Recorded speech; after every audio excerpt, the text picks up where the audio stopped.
It's a new month, the month of August of the year 2020. Man, I'm planning to read less books this month than I did last month. Now, against my credit, to my credit, last month it was a lot of graphic novels, and so you might have opinions on that. This month, however, I'm only going to read one graphic novel, or at least plan to, but less books. Semester in a school year is starting, and that means I'm going to have less time to read. But reading is in the blood, and so it's still going to happen. Here's the books that I plan to read this month.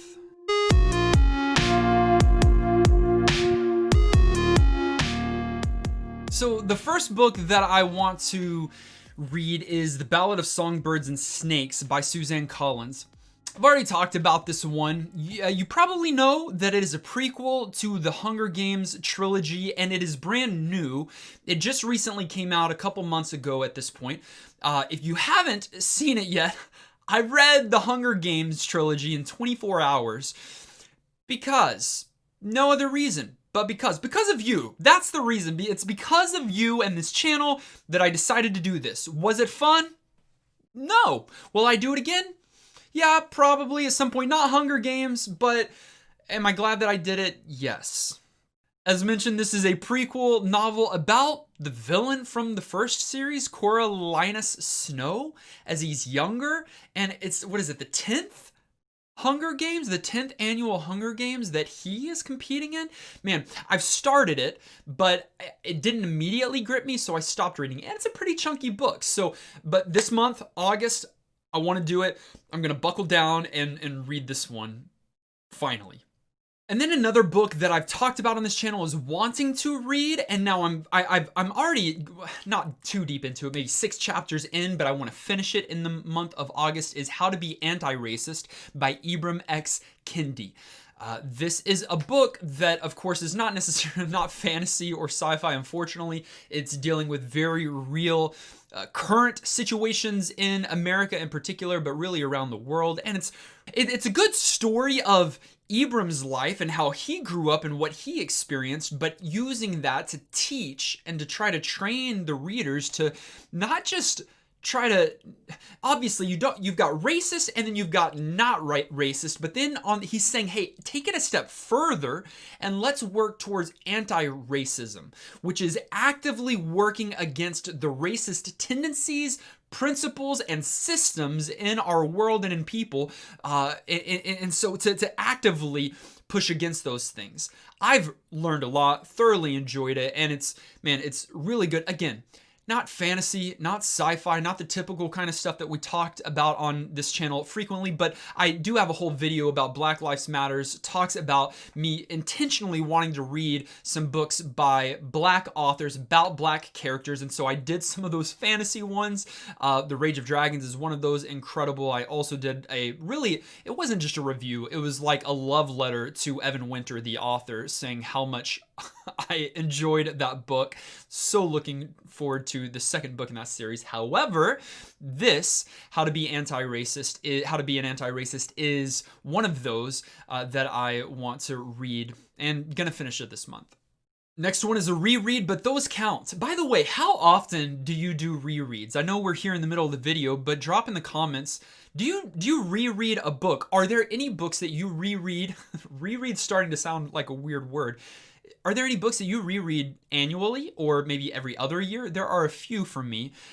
This one, the final book in the series, I think it's the 4th and final book in the series, is coming out at the end of this year. And so I just wanted to be refreshed when I got to that and didn't want anything holding me back narrative-wise or timeline-wise. So I'm reading An Ember in the Ashes again by Sabaa Tahir. I've read it twice before, I believe. I'm reading it here again. Quick read because I know it, and so I don't have to kind of move slowly through it. I can just kind of power through reading it on my phone as an ebook. Man, if you don't know the story, it's an incredible story about a young girl named Laya who's, terrible things happen at the beginning to her, which they often do, and then she's thrust into Black Cliff Academy, this very astute military training school, which is a part of the Empire, which her and her people are kind of like pushed down by, but she's being used by a rebellion crew to spy. And so she's thrust in there while you've got other POV character named Elias, who is in there as a soldier in his final days of military training, about to reach graduation, and then some empire shifting events take place. And it's the story that goes from there. It's a delightful book. The first time I read it, it amazed me. It was able to meet Saba at a book signing and talk to her a little bit more as book 3 released. And again, the 4th and final one comes out at the end of this year. If this isn't a series that you've read yet, get to it. You'll love it. I haven't met a soul that hasn't enjoyed it yet. An Ember in the Ashes by Saba Tahir. I've told you guys that my wife and I are reading through the Oz series. I believe there are 14 books in L. Frank Baum's series that starts with The Wonderful Wizard of Oz. The second book is The Marvelous Land of Oz, which there's a review right here. And then the third book is the one that we're going to read this month, called Osma of Oz. Really, we're a couple months overdue, but it's time for us to hop into this book. Really just a light-hearted kid's story that is very fantastical and a lot of fun. This story, I believe we get back to Dorothy. If you watch the review for book 2, you realize that it's not about Dorothy. I don't know if she's even mentioned. It's about her friends and the world of Oz and what's going on there while Dorothy's back in Kansas, right? But here in the third book, we come back into contact with Dorothy. I believe that she's one of our main characters once again.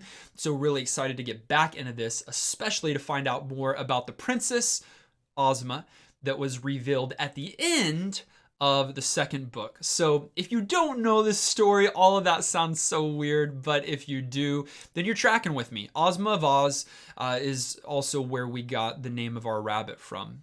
Her name's Ozma. She's beautiful, she's precious, and this book is gonna be beautiful and precious too. Bye. All right, The Princess Bride by William Goldman. This is following last month's track of, like, there's a few classics that I never read. This is one of them that I've heard talked about often. Have I seen the movie? Of course.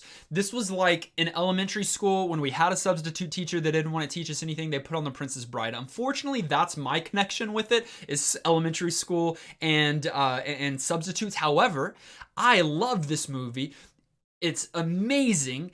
The movie's great, but I've heard that as great as the movie is, the book even does it better, which you can believe a lot of the times, but when a movie is that good, it's hard to believe that the book can hold up. And so we're going to see. I'm excited to read this one. I don't remember much of the story. My name is Inigo Montoya and you killed my father. That's a thing, and maybe I even got those words wrong. I definitely didn't try to do the impersonation.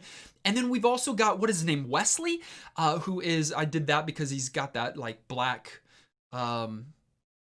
headband around his head and eyes. And I remember the meta narrative. I remember the major story, but I don't remember the specific items. But from what I remember, it's got everything. It's got fantasy. It's got a love story. It's got combat. It's got world building. It's got the whole thing there. And so I'm excited to read this one because I'd seen the movie so many times, ready to dive into the book.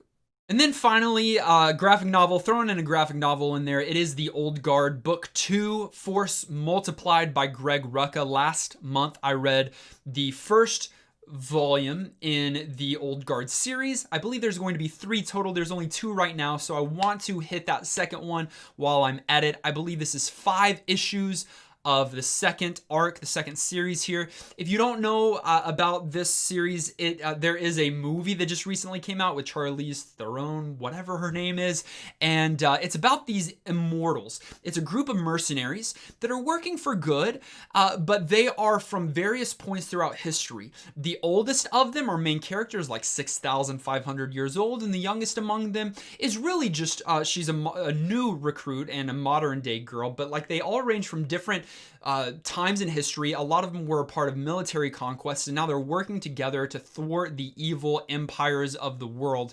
And it's fun. It's not deep. It's not the best storytelling, but it's action, and it's a pretty cool premise. We get immortals in a lot of stories, but immortals that can die, which is interesting. That's intriguing, right? You're like, wait, how does that work? You'd have to read and find out. But I love graphic novels. I read a lot last month. I'm gonna bring it down and just read this one, maybe a couple of others this month. They count as books too. Thank you so much for watching this video. Thank you for supporting me. This is a baby YouTube channel. I've only been out for a few months now. I'm really enjoying the process. Still working on tweaking things, getting the best quality for you, and being a better reviewer overall. If you don't, listen, I never say this, but if you don't like follow me on Twitter or on Goodreads, that's where I do other book discussions, and I always review in sentences and paragraphs written on my Goodreads account. So you can see those links in the description below. But thank you for watching this video, for clicking like. If you haven't yet, click subscribe and join the Dragon Army, and we'll see you in the next video.